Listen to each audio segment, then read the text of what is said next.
Hello guys, welcome to another video in my channel. अभी हम जिस मैच के बारे में बात करने वाले हैं वो है कल का रॉयल लंदन कप का मैच, जो कि होने जा रहा है हैम्पशायर और ससेक्स के बीच में। तो ये मैच जो है होने जा रहा है रोज बोल साउथहैम्पटन में, जहाँ पे हैम्पशायर ने अपना पहला मैच खेला था और हारा था एसेक्स के अगेंस्ट में। दोनों ही टीमों के मैचेस ऑलरेडी हो चुके हैं एक एक करके, तो थोड़ा बहुत आइडिया सभी को लग ही चुका होगा कि क्या क्या हो रहा है, कौन कौन से प्लेयर पे ज़्यादा फोकस करना है, स्पेशली स्मॉल लीग वगैरह में। ससेक्स की टीम जो है, बहुत सारी टीमों में बहुत सारे चेंजेस तो हुए ही हैं, आप देख ही सकते हैं। लेकिन ससेक्स की टीम जो है, स्पेशली अगर मैं बताऊं तो बहुत ज़्यादा इफ़ेक्टेड हुई है वो, क्योंकि उनके टीम से ऐसे ऐसे प्लेयर्स गए हैं जो उनका टीम का जो मेजर स्ट्रक्चर हुआ करता था ओवर द ईयर्स वो बनाते थे। और इसके परिवर्तन पर जिन प्लेयर्स को वो ले आए हैं, पिछले मैच पर जो लास्ट मैच उन्होंने खेला था लैंकाशायर के अगेंस्ट में, जहाँ पर उनका परफॉर्मेंस बहुत ही काबिल तारीफ था, वहाँ पे 7 से 8 ऐसे प्लेयर्स थे जो अंडर 20 या अंडर 21 लेवल में रिप्रेजेंट करते हैं। ठीक है, तो बहुत ही कम आइडिया है हमें ससेक्स के प्लेयर्स के बारे में, क्योंकि वो जो प्लेयर्स हैं वो इवन सेकंड टीम के होकर भी रेगुलरली उनको मौका नहीं मिलता था, और अभी तो अचानक से ही फर्स्ट टीम में उनको मौका मिल गया है, और वो भी रेगुलरली खेलने का। अभी देखिए, पिछला मैच जो था वहाँ पर उन्होंने बहुत ही अच्छा क्रिकेट खेला था। भले ही वो हार गए होंगे, अंडर प्रेशर आके वो उस तरह से संभल नहीं पाए थे जो एक्सपेक्टेड भी था। लेकिन अगर हम दो तरफ से देखें कि ऐसा भी हो सकता है कि वो उनका पहला मैच था, उनका मोटिवेशन बहुत हाई था, और लैंकाशायर ने भी उनको शायद बहुत ज़्यादा अंडर एस्टिमेट करा होगा, तो इसीलिए वो मैच उतना कम्पिटिटिव नज़र आया। ठीक है, ये भी हो सकता है। और दूसरा ये भी हो सकता है कि उन्होंने जेन्युइनली अच्छा क्रिकेट खेला है। अभी उनके पास कितना ज़्यादा क्वालिटी है ये तो हमें ओवर द टूर्नामेंट पता चल ही जाएगा, लेकिन इतना तो क्लियरली बात है कि हम डेली ससेक्स की इस टीम से कम इतना ज़्यादा फाइट बैक या इतना ज़्यादा मोटिवेशन उम्मीद नहीं रख सकते। ठीक है, क्योंकि कहीं ना कहीं पे जाके एक्सपीरियंस बात करता है, और कहीं ना कहीं पे जाके ये प्रेशर के सामने बिखर जाना, ये मुझे लगता है आपको देखने को मिल जाएगा। लेकिन फिर भी कुछ प्लेयर्स रहे हैं जिन्होंने उस मैच में खेला है। अगर आपने मैच देखा होगा तो आपने देखा होगा कि उन्होंने काफ़ी प्रभावित करा हुआ था, तो उसके बेसिस पर हम बात करेंगे। ऑफ कोर्स रिकॉर्ड्स बहुत ज़्यादा यहाँ पे फिर से वैल्यू नहीं करने वाले हैं, जो जो हमारे पास अवेलेबल होगा उनको तो हम कंसीडर करेंगे ही। दो लेकिन बड़े प्लेयर्स का इंक्लूजन होने वाला है ससेक्स की टीम में, और उनका इफेक्ट कैसा होने वाला है वो भी हम यहाँ पे बातें करेंगे। तो स्टार्ट करते हैं। एक और अच्छा मैच देखा गया था हमारा कल। मोस्ट ऑफ द मैचेस हमने जीत हासिल करे थे, और अभी तक अच्छा शुरुआत हुआ है हमारा। मोस्ट ऑफ द मैचेस हम जीते हैं, और एनालिसिस काफ़ी हद तक काम पे आ भी रही है। डिस्पाइट 90% ऑफ द प्लेयर्स जो एनालिसिस का पार्ट रहे हैं, जो रिकॉर्ड्स होल्ड कर रहे थे, वो अवेलेबल नहीं है। तो स्टार्ट करते हैं इस मैच की एनालिसिस। वेदर लगभग क्लियर है, कोई दिक्कत वाली बात नहीं है। आखिरी 5 मैचों की बात करें तो हैम्पशायर यहाँ पर आपको 4-0 से आगे होती ही दिख जाएगी। ठीक है, बाकी काफ़ी फिक्सचरों की तरह हैम्पशायर यहाँ पर भी काफ़ी आगे है। हालांकि एसेक्स वाला जो फिक्सचर था वहाँ पर वो पीछे थे, लेकिन यहाँ पर वो आगे हैं। और जैसे मैं हमेशा कहता हूँ कि हैम्पशायर इस फॉर्मेट में काफ़ी स्ट्रॉन्ग टीम मानी जाती है। पिछले मैच में क्या हुआ उसको लेकर आप ज़्यादा सीरियस ना ही हो तो बेहतर। ये कुछ रिकॉर्ड्स थे जो हम पिछले मैच में बातें कर चुके हैं, ये सब बातें अभी कोई फ़ायदा नहीं है। लेकिन एक प्लेयर के बारे में जो बताना ज़रूरी है, जिनका कल के मैच में रिटर्न होने वाला है, वो है डेविड विजी। आप नोटिस कर सकते हैं 98 का औसत वो रखे थे, और मतलब कमाल का ही कुछ परफॉर्मेंस उन्होंने करके रखाया था। कैसा था, क्या किया था, वो तो हम डिस्कस करेंगे ही आगे। तो इनका इंक्लूजन होने वाला है, आगे देखते हैं। और देखते हैं जब ये दोनों टीमें आमने सामने होती हैं तो क्या होता है और क्या क्या हमें मिल रहा है। ठीक है, तो ये है पहला मैच जो दोनों टीमों के बीच में हुआ था 2015 में, और साउथहैम्पटन में ही ये मैच हुआ था। हैम्पशायर ने बनाया था बहुत ही बड़ा एक टोटल, हालांकि कोई भी करंट स्क्वाड में अवेलेबल नहीं है। रोबिन्सन का एक विकेट आपको दिख जाएगा। ससेक्स बहुत बुरा बैटिंग उनका भी नहीं था, 41 ओवर में 256, मतलब 6 के ऊपर रन रेट इनका भी था, लेकिन वो मैच चेज नहीं कर पाए। करंट स्क्वाड मेंबर्स से ऑफकोर्स कोई भी अवेलेबल नहीं है। तो जो चीज़ हम देख पा रहे हैं कि एक लगभग हाई स्कोरिंग एनकाउंटर यहाँ पर था, जहाँ पर हैम्पशायर ने जीत हासिल करा था। अगला मैच और पहला मैच जो हुआ था होवे में, बहुत बड़ा टोटल यहाँ पर नहीं बना था हैम्पशायर ने, 268 ही था। करंट स्क्वाड मेंबर्स में से आपको सिर्फ बियर का परफॉर्मेंस दिख जाएगा, एक विकेट, बाकी कोई नहीं है। ससेक्स यहाँ पर भी उसी रेंज का ही स्कोर है, 259। करंट स्क्वाड मेंबर्स में से कोई भी अवेलेबल ऑफकोर्स नहीं है। और एक और मैच जहाँ पर हैम्पशायर ने यहाँ पर जीत हासिल करा। ससेक्स का बैटिंग उसी रेंज में चल रहा है, 250 से 260 के भीतर। हैम्पशायर का बैटिंग यहाँ पर थोड़ा सा लोअर ग्रेडेड रहा था। अगला मैच वापस से हुआ हैम्पशायर होवे में, वापस से ससेक्स का वही स्कोर 250 के आसपास, कोई भी अवेलेबल नहीं है। इंडिविजुअल परफॉर्मेंस की बात करें, हैम्पशायर ने यहाँ पर चेस कर लिया था, थोड़ा मुश्किलों का सामना करना पड़ा। मैकमैनस आपको दिख जाएंगे, ओली रॉबिन्सन और डेविड विजी दोनों ने ही यहाँ पर काफ़ी अच्छा कंट्रीब्यूट करा था। डेविड विजी के बारे में बहुत सारी चीज़ें हम कहेंगे जब ससेक्स का मैच हम कवर करेंगे होवे में जो मैच होने वाला है वहाँ पे। ये तो बस एक एग्जाम्पल है कि वो क्या कर सकते थे पिछले एडिशन में। तो जो भी हो, इन दोनों की बॉलिंग आपको यहाँ पर दिख रही है और वापस से हैम्पशायर यहाँ पर जीत गई। बैटिंग थोड़ा और यहाँ पर डाउनवर्ड्स गया था, लेकिन at the end of the match वो जीत ही गए। और ये जो आखिरी मैच है, और आखिरी मैच जो साउथहैम्पटन में हुआ था, पहला मैच जो आपने साउथहैम्पटन में देखा 343, ठीक है, बाकी 250 के आसपास दोनों टीमों का स्कोर रहा, लेकिन हैम्पशायर ने एज रखा। और आखिरी जो मैच हुआ था साउथहैम्पटन ने वापस से हमें 350 के ऊपर स्कोर देखने को मिला। आल्सोप का शतक था जो करंट स्क्वाड में अवेलेबल है, लेकिन खिलाया नहीं गया था पिछले मैच पर। कुछ इशू रह सकता है, अगर वो सब कुछ फिट है तो ज़रूर से उनको खेलने का मौका मिलना चाहिए मेरे ख्याल से। और विल बियर ससेक्स यहाँ पर काफ़ी बड़ा स्कोर उन्होंने बनाया था। फिर से डेविड विजी आपको दिख रहे हैं, तो 2 फिक्सचर में डेविड विजी इस हेड टू हेड मैच में अगर हम कहें तो फीचर करे हैं, और दोनों ही बार उनका कुछ ना कुछ कंट्रीब्यूशन रहा है। और 171 मतलब लास्ट बार जो वो इस ग्राउंड पे इस टीम के अगेंस्ट में खेल के गए हैं, उन्होंने इतना बड़ा टोटल खड़ा करके रखा था। ऑफ कोर्स वो टीम जो थी और ये टीम जो है काफ़ी डिफरेंसेस हैं, लेकिन कुछ तो कॉमन प्लेयर्स हैं, जैसे कि काइल एबॉट आपको दिखे हैं, जेम्स फुलर आपको दिखे हैं, बाकी ऑफ कोर्स ये अवेलेबल नहीं है, ठीक है। तो जो चीज़ यहाँ पे नोटिस करने वाली है, 2 मैचेस हमने देखे हैं होवे का, 2 मैचेस हमने देखे हैं साउथहैम्पटन का, ठीक है। साउथहैम्पटन के जो मैचेस हैं यहाँ पर हमें हाई स्कोर्स देखने को मिले हैं। डिस्पाइट ससेक्स हारी है, लेकिन उनका भी बैटिंग अच्छा ही हुआ है। आपने देखा यहाँ पर 49 ओवर्स में 346, काफ़ी एज आगे तक गए थे, और यहाँ पर 41 ओवर्स में 256, मतलब बैटिंग उनका अच्छा ही रहा है साउथहैम्पटन में, डिस्पाइट उनकी बॉलिंग अच्छी नहीं हो। और होवे वाले मैचेस थोड़े से कम स्कोर रहे हैं, लेकिन वहाँ पर भी हैम्पशायर ने जीत हासिल करा था। ज़्यादा कोई कॉमन परफॉर्मर एज यूजुअल नहीं है, ठीक है। कुछ नाम हमने देखे हैं जिनको हम कंसीडर कर सकते हैं, लेकिन डेविड विजी एक नाम हमारे सामने आए हैं जिन्होंने लास्ट 2 फिक्सचर में ही यहाँ पर अच्छा परफॉर्म करा है, इधर विद द बॉल और विद द बैट। और लास्ट जो मैच इस ग्राउंड पे खेल के गई है ससेक्स की टीम, वहाँ पर भी डेविड विजी ही हमें देख रहे हैं, जिन्होंने बहुत ही बड़ा 100 मारा था। इंडिविजुअल परफॉर्मर्स में ऑफकोर्स कोई अवेलेबल नहीं है, कुछ नाम जो थे ऊपर आपने देख लिए। अभी हम देखते हैं कि इस ग्राउंड पे मैचेस कैसे कैसे होते हैं। आखिरी जो मैच था एसएस के अगेंस्ट में हैम्पशायर का, तो वहाँ पे भी हमने काफ़ी सारी चीज़ें बताई हुई थी और काफ़ी हद तक चीज़ें सेम भी गया था। तो अभी हम देख लेते हैं कि यहाँ पर क्या होता है हिस्टोरिकली, अगर आप भूल गए होंगे तो, और लास्ट मैच में क्या हुआ है। तो जनरली जो चीज़ हमें यहाँ पर देखने को मिलता था हिस्टोरिकली कि हाई स्कोर्स यहाँ पर बनते थे, ठीक है। 300 के ऊपर यहाँ पर बनता भी था, और चेजिंग टीम में भी काफ़ी दूर तक जाती भी थी, जो आपने हेड टू हेड में भी देखा है।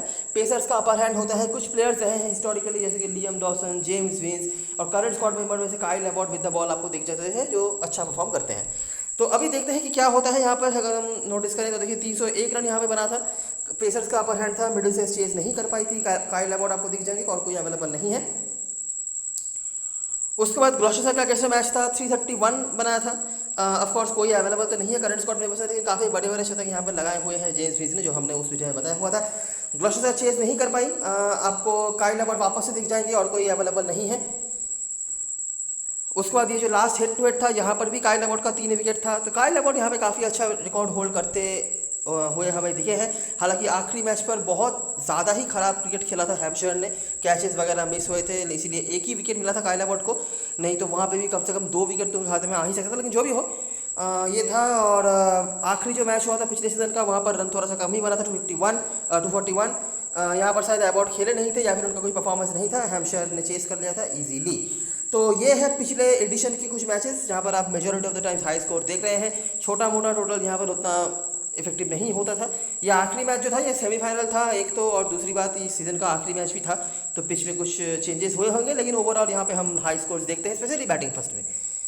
यहाँ पर जो मैच हुआ था हैम्पशायर ने बना था 273। स्टार्ट उनका काफ़ी अच्छा रहा था, जहाँ पर टॉप ऑर्डर में से गबिन्स, वेदरली और नीचे मैकमानस ने भी काफ़ी अच्छी बल्लेबाजी करी थी, लेकिन फिनिश उस तरह से सही वो नहीं कर पाए थे। नीचे कुछ बैट्समैन थे जिनसे उम्मीद तो थी, लेकिन उस तरह से वो फिनिश नहीं कर पाए थे। स्पिनरों ने एसएस की तरफ से काफ़ी अच्छा परफॉर्मेंस वहाँ पर दिया था, रनों को रोकने के मामले में भी और विकेट निकालने के मामले में भी। एसएस ने हालांकि चेस कर लिया था, जैसे कि आप एक्सपेक्ट कर भी सकते हैं कि इतना कम टोटल यहाँ पर आप डिफेंड नहीं कर सकते। विकेट्स यहाँ पर और भी गिर सकते थे अगर कैचेस वगैरह छूट नहीं जाते थे तो। क्यूरी के यहाँ पर विकेट्स थे, इसके सिवाय एबॉट, टर्नर, हॉलैंड और ऑर्गन ने भी यहाँ पर एक एक करके विकेट निकाला हुआ था, ठीक है। तो ये हमें देखने को मिला है। हालांकि पिछले मैच में बहुत ज़्यादा रन्स हमें देखने को नहीं मिले हैं, ठीक है। 274 का टारगेट भी बहुत मुश्किल से ही चेज हुआ, कह सकते हैं 7 विकेट गिरने के बाद। ये और भी मुश्किल हो सकता था अगर सही जगह पे सही कैचेस पकड़े जाते तो, लेकिन जो भी हो, जो चीज़ हम हिस्टोरिकली देख पा रहे थे उतना ईजी तो यहाँ पे रहा नहीं चीज़ें। इंटरनेशनल मैचेस में भी ऐसी ही चीज़ें हमें देखने को मिली थी जो हमने आखिरी वीडियो में बताया हुआ था, अगर आप चाहें तो देख सकते हैं। पेसर्स का ही यहाँ पर अपर हैंड रहता है, रन से यहाँ पर डिसेंट बन जाता है। अगर कोई बॉलिंग डोमिनेशन का सीन आए तो वो पेसर्स ही रहते हैं मोस्ट ऑफ द टाइम्स। अगर आपके पास लेग स्पिनर वगैरह हो तब आप कुछ सोच सकते हैं, नहीं तो पेसर्स के ऊपर ही भरोसा रखिए, कोई दिक्कत वाली बात नहीं है। इंडिविजुअल परफॉर्मेंस की बात करें तो करंट स्क्वाड मेंबर्स में से सिर्फ काइल अबॉट आपको दिख जाएंगे, जिनका पर मैच 2 विकेट के औसत से अभी भी चल रहा है, पिछले मैच पर 1 विकेट लेने के बावजूद भी। तो ऑटोमेटिक चॉइस वो बन ही जाते हैं। और बॉलर में से अगर आप किसी को कैप्टन वैसे बनाने की सोच भी रहे हो तो उनका ही नाम आना चाहिए। हेड टू हेड में भी इनके रिकॉर्ड आपने काफ़ी डिसेंट देखे हैं, और पिछले मैच पर अनलकी थे, मुझे लगता है और विकेट्स इनको मिल सकते थे। तो बॉलिंग फर्स्ट में स्पेशली आप कंसिडर कर सकते हैं, स्पेशली ऐसी ससेक्स की टीम के अगेंस्ट में जहाँ पर टीम मुझे काफ़ी ज़्यादा इनएक्सपीरियंस जो है बैटिंग ऑर्डर में नजर आ रही है, सिर्फ बैटिंग नहीं बॉलिंग से भी। तो ये कुछ चीज़ें हैं जो बताने लायक था। ग्राउंड से रिलेटेड बहुत ज़्यादा रिलेवेंट इन्फॉर्मेशन नहीं है, जितना है मैंने आपको बता दिया है। अभी हम बात करेंगे कि प्लेइंग 11 कैसा कैसा हो सकता है। हैम्पशायर की तरफ से आल्सोप अगर कोई इशू नहीं है तो मेरे ख्याल से बिल्कुल इनको मौका मिलना चाहिए, और अगर ये खेलते हैं तो आपकी टीम में डिफॉल्ट पिक बन जाएंगे, ये कोई दिक्कत वाली बात नहीं है। अगर कोई इशू है तो प्रेस्ट वापस से ओपनिंग कर सकते हैं, टैलेंट ये भी काफ़ी रखते हैं, लेकिन मुझे नहीं लगता कि स्मॉल लीग में आप ले पाएंगे। बाकी फेलिक्स ऑर्गन काफ़ी हैंडी प्लेयर रहे हैं, इनके बारे में हमने उस वीडियो में बताया हुआ था, लेकिन इनका बैटिंग ऑर्डर क्या होगा वहाँ पर हम थोड़ा बहुत कन्फ्यूज थे। टैलेंटेड प्लेयर तो इनके पास स्टीवन भी है, लेकिन उनको तो बिल्कुल ही वेस्ट कर दिया था, और मुझे लगता है इनका भी वही हश्र होने वाला है जैसे बाकी प्लेयर्स का पहले हुआ करता था। कम से कम इस सीज़न में तो वही होगा स्टीवन के साथ, लेकिन टैलेंट की कोई कमी इनके पास नहीं है। अभी टीम अगर सही से इस्तेमाल नहीं करे तो क्या ही कर सकते हैं। तो फेलिक्स ऑर्गन अगर आप चाहें तो ट्राई कर सकते हैं, क्योंकि ये प्रॉपर बॉलिंग भी करवा रहे हैं, टॉप ऑर्डर में बैटिंग भी मिल रही है। और अगर आप नोटिस करेंगे तो ससेक्स की बॉलिंग उतना स्ट्रॉन्ग अभी आपको नज़र नहीं आएगी। हो सकता है लैंकाशायर के अगेंस्ट में उनका परफॉर्मेंस काफ़ी अच्छा था, लेकिन अभी जैसे ना पहले आपको बताया कि वो मतलब रीज़न क्या था, या उन्होंने सच में अच्छा परफॉर्मेंस करा था या लैंकाशायर वालों ने काफ़ी अंडर एस्टिमेट करा था उनको, वो ओवर द टूर्नामेंट ही हमें पता चल जाएगा। उसके बाद जो प्लेयर्स आप छोड़ नहीं सकते, वेदरली, गबिन्स, मैकमैनस, इन तीनों प्लेयर्स को आप छोड़ नहीं सकते। मैकमैनस स्पेशली अगर आल्सोप नहीं खेलते हैं इनका रोल और बढ़ जाएगा। आल्सोप अगर खेलते हैं तब इनका बैटिंग ऑर्डर थोड़ा बहुत डिमोशन भी हो सकता है, और कीपिंग शायद फिर भी ये करेंगे, लेकिन बैटिंग ऑर्डर में थोड़ा बहुत इशू आ सकता है, तो वो वहाँ पर आप देख सकते हैं। नहीं तो मैकमैनस आपकी टीम में है ही, और यहाँ से काइल अबॉट और स्कॉट क्यूरी, ये 5 तो आपके टीम में हो ही गए। ऑलराउंडर सेक्शन में आपको फुलर और हॉलैंड का ऑप्शन दिख जाता है। हॉलैंड अनलकी रहे थे पिछले मैच पर, नहीं तो जिस तरह के फॉर्म पर ये हैं आप डेली इनसे सस्ते में निपट जाएंगे, ये उम्मीद मत रखना। बॉलिंग से भी इन्होंने 1 विकेट निकाला हुआ था। फुलर का क्या है कि फुलर जब तक रहेंगे ना तब तक मारेंगे, ये आप पकड़ के चल सकते हैं, ठीक है। और ये कुछ हद तक उन्होंने दिखाया भी हुआ था, बॉलिंग भी प्रॉपर्ली कर रहे हैं। तो अगर आप एक्सपीरियंस की मानेंगे और अगर आप कुछ इंस्टेंट इम्पैक्ट वाले प्लेयर की मानेंगे तो फुलर एलईडी आपके लिए इंपॉर्टेंट प्लेयर हो सकते हैं। लेकिन हॉलैंड का क्या है, अगर कहीं पे बैटिंग कोलैप्स हो गया तो हॉलैंड एक छोर में पकड़ के रख सकते हैं, और इनके पास बड़ी इनिंग्स खेलने की भी एबिलिटी है। फुलर शायद आपके लिए बहुत लंबा इनिंग्स नहीं खेल के देंगे, लेकिन तेज तरार 40-50 रन की इनिंग्स वो खेल के दे सकते हैं 20-25 गेंदों में। और बॉलिंग भी ठीक ठाक ही करवा रहे हैं, पिछले मैच में भी ठीक ही बॉलिंग कराया था। विकेट हालांकि नहीं मिले थे, लेकिन विकेट टेकिंग एबिलिटी भी इनके पास है। तो अगर आप दोनों में से एक को लेकर चल सकते हैं तो कोई दिक्कत वाली बात नहीं है, और अगर दोनों को ही लेने जाते हैं आप तो टीम का बैलेंस बिगड़ सकता है, ठीक है। तो हमारे लिए स्मॉल लीग में जो प्लेयर्स होंगे तो वेदरली, गबिन्स, मैकमैनस, एबॉट, क्यूरी, कोशिश करूंगा मैं कि दोनों में से कम एक को तो लेकर चलूँ ही।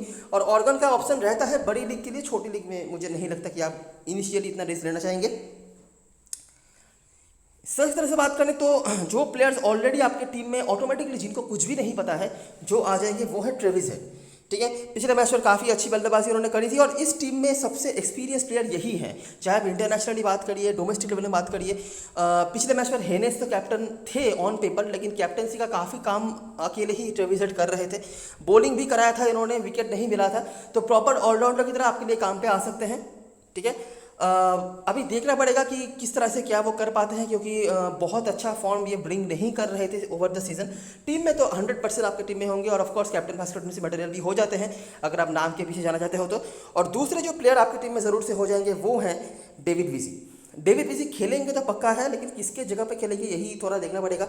कोल्स यहाँ पर ऑप्शन है, डेनियल इब्राहिम एक ऑप्शन है, इन दोनों के जगह पर मुझे लगता है वो खेल सकते हैं, दोनों में से किसी एक के जगह पर। और ओली रॉबिन्सन को भी अगर आप चाहें तो ले सकते हैं, बहुत खास कुछ मैंने इनको करते हुए नहीं देखा है इस तरह के फॉर्मेट में। बॉलिंग फर्स्ट में तो ऑफकोर्स आप ले ही सकते हैं, क्योंकि तब उनको डेथ ओवर में बॉलिंग भी मिल जानी है। बाकी अगर आप टीम की बात करेंगे तो ना, तो हेनेस ठीक है, हेनेस ने काउंटी सर्किट में बहुत ही बढ़िया परफॉर्मेंस करके रखा हुआ है। पिछले मैच पर भी आपने देखा होगा, एक छोर से संभाल के रखे थे, रनआउट हो गए थे। बॉलिंग भी थोड़ी सी बहुत कर सकते हैं, लेकिन इनको बॉलिंग नहीं दिया गया था। तो ये 4 प्लेयर्स जो हैं मुझे लगता है आपके लिए स्मॉल लीग में ऑटोमेटिकली आ जाने चाहिए। उसके बाद अगर हम बाकी प्लेयर्स की बात करें तो देखिए, पिछला मैच जो था बहुत सारे प्लेयर्स का डेब्यू था, तो वो बहुत ज़्यादा मोटिवेटेड भी थे। अभी ये मोटिवेशन ही था जो उनको फोर्स कर रहा था कुछ अच्छा करने को, या फिर ओवर द सीजन ही हमें उनसे ऐसा देखने को मिलेगा, ये वक्त बताएगा। लेकिन अगर मैं इनका जो परफॉर्मेंस रहा है, जो यंग प्लेयर्स का, मैं किन की बात कर रहा हूँ मैं बता देता हूँ आपको, जिन्होंने परफॉर्म करा था पिछले मैच पर। ओली कार्टर ने परफॉर्म करा था, डेनियल इब्राहिम का परफॉर्मेंस था, और सारो, इन तीनों ने काफ़ी ज़्यादा प्रभावित करके रखा था सबको। तो इन तीनों का उतना कंसिस्टेंट कुछ परफॉर्मेंस नहीं था लोअर डिवीजन क्रिकेट में, ठीक है। एक आध मैच में एक आध परफॉर्मेंस है, वो अलग बात है, लेकिन कंसिस्टेंटली कुछ नहीं था। अभी क्या है कि जनता इनके साथ जा सकती है, एक बार के लिए शायद डेविड वीसी और अगर रॉबिन्सन खेलेंगे तो किसी का परसेंटेज कम हो भी जाए, लेकिन लोग इनके साथ जा सकते हैं, ठीक है। लेकिन एक चीज़ जो मैं आपसे कह सकता हूँ कि करंट जो हैम्पशायर की टीम है, ये काफ़ी एक्सपीरियंस टीम है। चाहे आप बैटिंग से बात करें, चाहे आप बॉलिंग से बात करें, उनका घर पे मैच होने जा रहा है, दूसरी बात तो ये। और तीसरी बात ये, पिछला मैच वो हार के आए हैं, तो जो अंडर एस्टिमेट लैंकाशायर ने करा था पिछले मैच पर ससेक्स के अगेंस्ट में, वही सेम चीज़ हैम्पशायर करेगी, ये उम्मीद मैं नहीं रख रहा हूँ। और इसीलिए मैं ऐसे किसी प्लेयर को कंसिडर इनिशियली नहीं करूँगा जो रिस्क होगा, मुझे पता है क्योंकि परसेंटेज प्लेयर होने वाले हैं वो, जो कम से कम लोअर डिवीजन क्रिकेट में उतना कंसिस्टेंट कुछ नहीं कर पाए हैं। तो 4 प्लेयर्स तो मैंने आपको बता दिया, और सजेस्ट के टीम के प्लेयर्स के बारे में हमें ऐसे बातें करना ज़रूरी है, क्योंकि और कोई उपाय नहीं है हमारे पास, क्योंकि इनमें से बहुत सारे प्लेयर्स ऐसे हैं जो सेकंड टीम के होकर भी रेगुलर नहीं खेलते। तो बातें करना ज़रूरी है, नहीं तो आपके दिमाग में क्रिस्टल क्लियर आइडिया नहीं आएगा कि इस टीम के प्लेयर्स को हम किस तरह से हमारी टीम में मैनेज कर सकेंगे। तो यहाँ पर ये जो 4 प्लेयर्स हैं ये हमारी टीम में होंगे, ठीक है। 5th प्लेयर्स आप कार्टर को ले सकते हैं, ये सीनियर लेवल में भी कुछ दिनों तक खेले हैं, टैलेंटेड हैं और रिस्पॉन्सिबिलिटी भी उन्होंने ठीक ठाक से लिया हुआ था। और बॉलिंग पे जो मुझे प्लेयर सही नज़र आए थे वो थे सारो, लेकिन मोस्ट प्रॉब्ली ये रिप्लेस हो सकते हैं, तो इब्राहिम का ही ऑप्शन बचता है। तो ये 6 प्लेयर्स हैं जिनमें से आपको 4 या 5 अपनी टीम में लेना है। बेंच में एलेस्टर ओक नाम की भी एक प्लेयर है जो भी काफ़ी अच्छा करके आए हैं, और मुझे लगता है काफ़ी ऐसे प्लेयर्स को ससेक्स की टीम ने मौका दिया है जो लोअर डिवीजन में उतना अच्छा नहीं कर पाए थे, लेकिन एलिस्टर और उनमें से नहीं थे। इन्होंने काफ़ी अच्छा करके रखा हुआ था लोअर डिवीजन क्रिकेट में, लेकिन इनको प्रॉपर्ली मौके नहीं मिले हैं पिछले मैच में। देखना पड़ेगा आगे खेलने का मौका मिलता है या नहीं। कैप्टन मसलन चॉइस की बात करें तो वेदरली और गब्रिल सेफेस्ट में होंगे। उसके बाद आल्सो आप अगर खेलते हैं तो, नहीं तो काइल अबॉट, और इवन आप यहाँ पे मैकमैनस को भी कंसीडर कर ही सकते हो। बॉलरों में से क्यूरी स्क्रीवन बड़ी लीग में चाहो तो कंसीडर कर सकते हो, छोटी लीग में कोई सवाल ही पैदा नहीं होता। ना इनको बॉलिंग दी जाती है, बैटिंग भी ढंग से नहीं मिल रही है। और फिलिक्स ऑर्गन यहाँ से सदर की तरफ से ट्रेविस हेड अभी परसेंटेज कैप्टन वाइस कैप्टन हैं, और जिनको कुछ भी नहीं पता वो भी इनके साथ ही चले जाएंगे। फॉर्म को लेकर थोड़ा मैं कंफ्यूज तो रहा हूँ, और देखना पड़ेगा कि कल के मैच में क्या कर पाते हैं। टीम में तो हमारे ज़रूर से होंगे, और डेविड वीजी नाम के बेसिस पर ही लोग इनको ले लेंगे, कोई दिक्कत वाली बात नहीं है, और हमारे पास रीज़न भी काफ़ी है। रिस्क लेना है तो हेनेस और आर्ची लेनम जो पिछले मैच में भी काफ़ी अच्छी बॉलिंग कराई थी उन्होंने।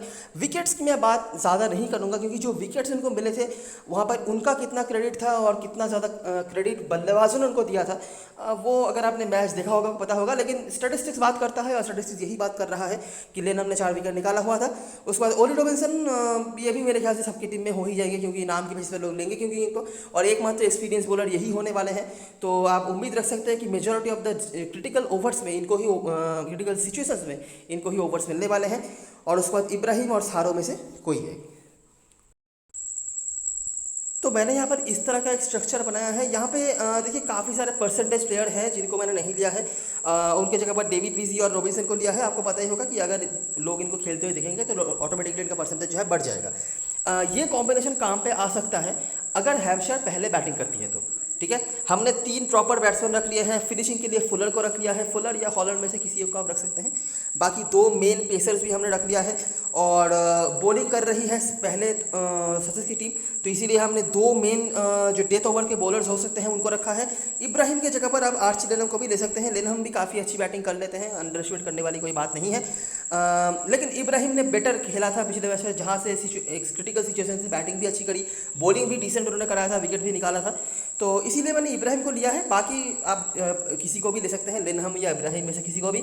लेनहम अभी सीनियर लेवल में काफ़ी मतलब लोग उनको जानते हैं और काफ़ी दिन हो चुके हैं। इब्राहिम पिछला ही मैच उनका डेब्यू था और एक ही मैच का एक्सपीरियंस है।